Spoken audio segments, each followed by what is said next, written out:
Selamat datang di diskusi kita hari ini. Pernahkah Anda memperhatikan sebuah pola yang aneh namun nyata di dunia nyata? Kita sering melihat kawan-kawan kita yang dulunya merupakan juara kelas, memiliki nilai sempurna, dan selalu dipuji oleh guru-guru karena kecerdasannya. Justru berakhir di posisi yang stabil, namun biasa-biasa saja. Di sisi lain, kita sering mendengar cerita tentang seseorang yang dulunya dianggap bodoh, sering tinggal kelas, atau bahkan tidak menyelesaikan pendidikannya. Namun 10 tahun kemudian mereka justru memimpin perusahaan besar, menciptakan inovasi yang mengubah dunia, atau memiliki kebebasan finansial yang jauh melampaui teman-temannya yang cerdas. Fenomena ini bukan sekadar kebetulan semata, melainkan sebuah realitas sosiologis yang menantang pemahaman konvensional kita tentang kecerdasan dan kesuksesan. Kita akan membedah mengapa struktur kognitif orang yang sangat pintar terkadang justru menjadi penghalang terbesar mereka, sementara mereka yang dianggap kurang cerdas memiliki keuntungan tersembunyi yang tidak diajarkan di bangku sekolah. Kecerdasan seringkali diukur melalui kemampuan analitis dan logika. Namun dunia nyata tidak hanya berjalan di atas kertas ujian. Dunia nyata adalah hutan belantara yang penuh dengan ketidakpastian, risiko, dan dinamika sosial yang kompleks. Dalam konteks ini, istilah orang bodoh tentu bukan merujuk pada rendahnya kapasitas otak secara biologis, melainkan pada mereka yang mungkin tidak mengikuti jalur intelektual formal namun memiliki keberanian untuk bertindak. Narasi ini akan membawa kita menyelami alasan psikologis di balik fenomena ini, mulai dari jebakan analisis yang berlebihan hingga bagaimana rasa tidak tahu justru menjadi katalisator paling kuat untuk keberanian yang tidak dimiliki oleh orang-orang yang terlalu banyak berpikir. Salah satu alasan utama mengapa orang pintar seringkali tertinggal adalah karena mereka menderita apa yang disebut sebagai analisis paralisis atau kelumpuhan karena terlalu banyak analisis. Orang yang memiliki IQ tinggi cenderung memiliki kemampuan luar biasa untuk melihat segala kemungkinan skenario masa depan, termasuk semua risiko dan kegagalan yang mungkin terjadi. Ketika mereka dihadapkan pada sebuah peluang bisnis atau ide baru, otak mereka secara otomatis memproses ribuan data, menghitung probabilitas kerugian, dan memikirkan setiap kritik yang mungkin mereka terima. Akibatnya, mereka seringkali terjebak dalam fase perencanaan yang tidak pernah berakhir. Mereka menyempurnakan strategi, melakukan riset pasar yang mendalam, dan menunggu momen yang benar-benar sempurna yang pada kenyataannya tidak pernah ada. Ketajaman intelektual mereka justru menciptakan dinding ketakutan yang membuat mereka ragu untuk melangkah karena mereka tahu terlalu banyak tentang apa yang bisa salah. Sebaliknya, seseorang yang mungkin dianggap kurang cerdas atau kurang terpelajar seringkali tidak memiliki beban pengetahuan yang begitu berat. Mereka tidak melihat 1000 alasan mengapa sebuah ide akan gagal. Mereka hanya melihat satu alasan mengapa ide itu harus dicoba. Dengan keterbatasan analisis ini, mereka justru memiliki kemampuan untuk bertindak dengan cepat. Mereka belajar sambil melakukan, learning by doing, sementara orang pintar masih sibuk membaca buku manualnya. Dalam dunia yang bergerak begitu cepat seperti sekarang, kecepatan eksekusi jauh lebih berharga daripada kesempurnaan rencana. Orang yang bodoh dalam tanda kutip ini seringkali melompat lebih dulu dan membangun sayapnya saat mereka sedang terjatuh, sebuah mentalitas yang sangat sulit diadopsi oleh orang-orang yang terbiasa dengan kepastian logika dan struktur akademis. Ada sebuah fenomena psikologis menarik yang disebut efek Dunning-Kruger, di mana individu dengan tingkat kemampuan yang rendah memiliki rasa percaya diri yang berlebihan karena mereka tidak menyadari betapa sedikit yang mereka ketahui. Meskipun terdengar negatif, dalam konteks kewirausahaan dan inovasi, ketidaktahuan yang percaya diri ini seringkali menjadi kunci pembuka pintu kesuksesan. Seseorang yang tidak tahu betapa sulitnya membangun sebuah startup teknologi mungkin akan langsung memulainya dengan antusiasme yang membara, karena mereka tidak tahu bahwa secara statistik peluang suksesnya hanya 1%, mereka maju terus tanpa rasa takut. Ketidaktahuan ini melindungi mereka dari keputusasaan perasaan yang biasanya menyerang orang-orang pintar yang sudah membedah statistik kegagalan sebelum mereka bahkan mulai berkeringat. Keberanian yang lahir dari ketidaktahuan ini seringkali membawa mereka melewati masa-masa awal yang sulit yang akan membuat orang pintar menyerah seketika.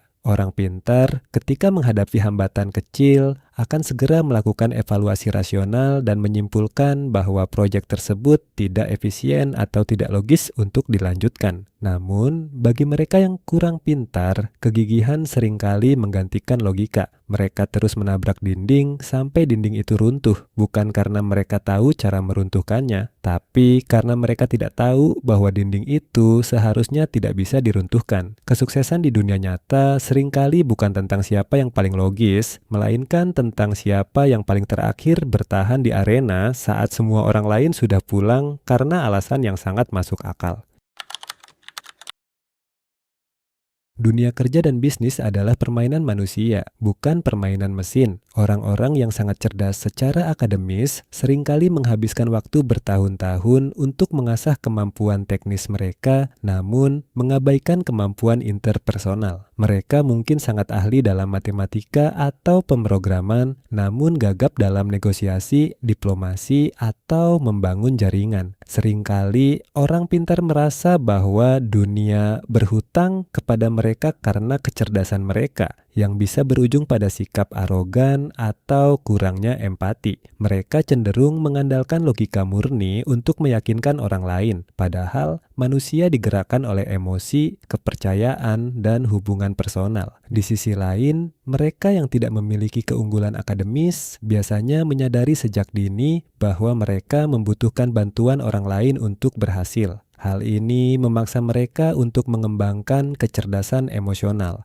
EQ yang sangat tinggi. Mereka belajar bagaimana cara membujuk, bagaimana cara membangun tim yang solid, dan bagaimana cara mendelegasikan tugas kepada orang-orang yang lebih pintar dari mereka. Itulah sebabnya kita sering melihat fenomena di mana orang bodoh menjadi pemimpin bagi para orang pintar. Pemimpin sukses bukanlah orang yang paling pintar di ruangan tersebut, melainkan orang yang mampu mengumpulkan orang-orang pintar, menyatukan visi mereka, dan membuat mereka bekerja secara harmonis. Kemampuan untuk merendah, meminta bantuan, dan menjalin koneksi inilah yang seringkali menjadi jalan tol menuju kesuksesan yang tidak dimiliki oleh mereka yang merasa bisa melakukan segalanya sendiri karena kecerdasannya.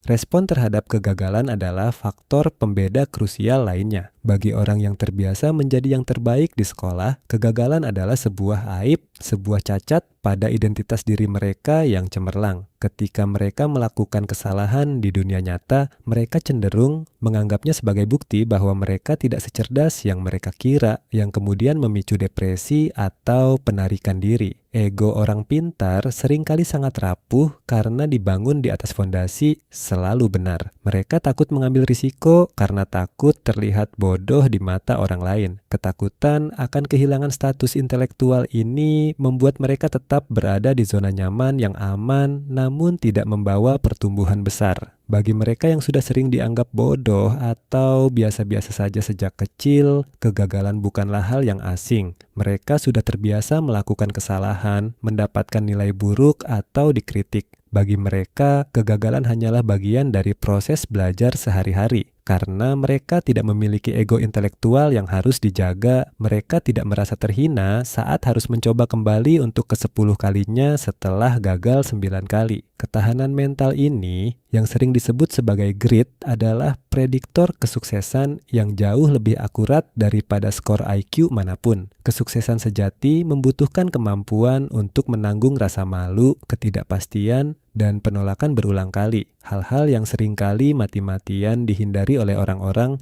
yang terlalu memuja logika dan reputasi kecerdasan. Sebagai penutup, penting untuk dipahami bahwa pesan dari diskusi kita hari ini bukanlah untuk berhenti belajar atau meremehkan pendidikan. Kecerdasan tetaplah aset yang sangat berharga. Namun, poin utamanya adalah bahwa kecerdasan tanpa keberanian untuk bertindak adalah sia-sia. Sementara keberanian tanpa kecerdasan seringkali justru menemukan jalannya melalui pengalaman langsung. Kesuksesan lebih mudah diraih oleh mereka yang bisa berlagak bodoh di depan risiko. Dalam arti, mereka mampu membungkam suara-suara analitis di kepala mereka yang terus-menerus berteriak tentang bahaya dan menggantinya dengan fokus pada tindakan nyata. Mungkin rahasia terbesarnya adalah ini. Untuk menjadi sukses, Anda perlu belajar seperti orang pintar, namun bertindak seperti orang bodoh. Anda perlu memiliki visi yang tajam dan pengetahuan yang luas, tetapi ketika saatnya tiba untuk melangkah, Anda harus mampu menanggalkan semua keraguan intelektual Anda dan bergerak maju dengan keyakinan seorang pemula yang tidak tahu apa itu batas mustahil. Jadi, jika hari ini Anda merasa tertinggal oleh teman-teman Anda yang lebih cerdas, atau jika Anda merasa terlalu banyak berpikir hingga tak kunjung memulai, ingatlah bahwa dunia tidak memberikan penghargaan kepada siapa yang paling pintar dalam merencanakan, melainkan kepada siapa yang paling gigih dalam mewujudkannya. Berhentilah menganalisis, mulailah beraksi, dan biarkan kegagalan menjadi guru terbaik yang tidak akan pernah Anda temukan di dalam ruang kelas manapun.